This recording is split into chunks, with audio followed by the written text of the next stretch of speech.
It was a beautiful morning on the island of Sodor.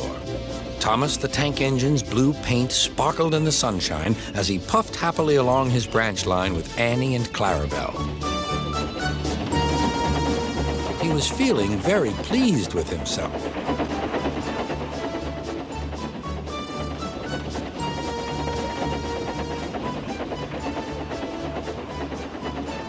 "Hello, Thomas," whistled Percy. "You look splendid." "Yes, indeed," boasted Thomas. "Blue is the only proper color for an engine." "Oh, I don't know. I like my brown paint," said Toby.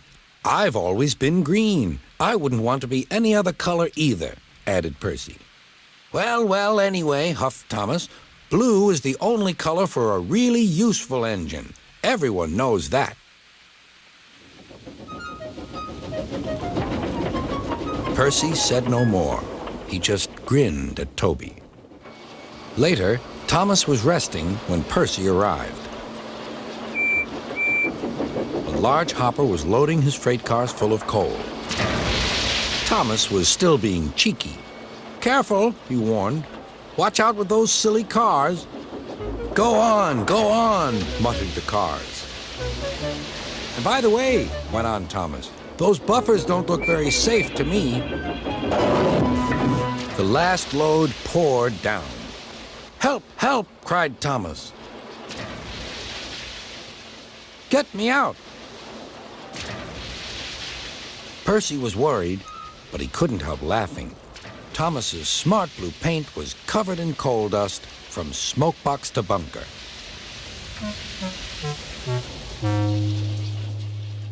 "Ha ha!" chuckled Percy.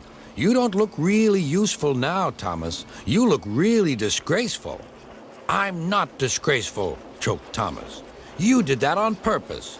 Get me out."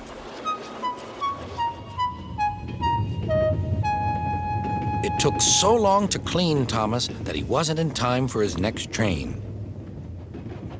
Toby had to take Annie and Clarabelle. "Poor Thomas," whispered Annie to Clarabelle. They were most upset.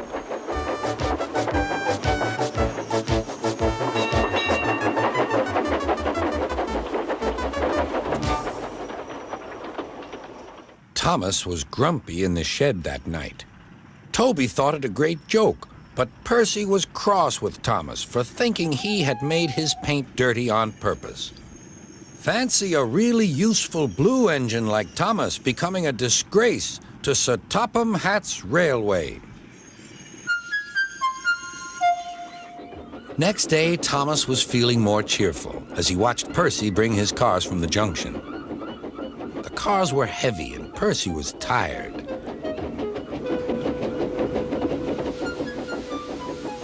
"Have a drink," said his driver. "Then you'll feel better." The water column stood at the end of the siding with the unsafe buffers. Suddenly, Percy found that he couldn't stop. The buffers didn't stop him either. "Oh!" wailed Percy. "Help!" The buffers were broken, and Percy was wheel-deep in coal. It was time for Thomas to leave. He had seen everything. "Now Percy has learned his lesson, too," he chuckled to himself.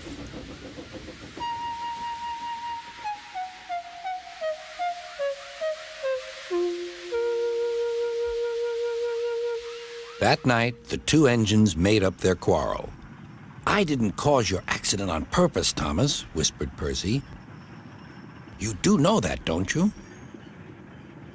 "Of course," replied Thomas, "and I'm sorry I teased you. Your green paint looks splendid again, too. In future, we'll both be more careful of coal."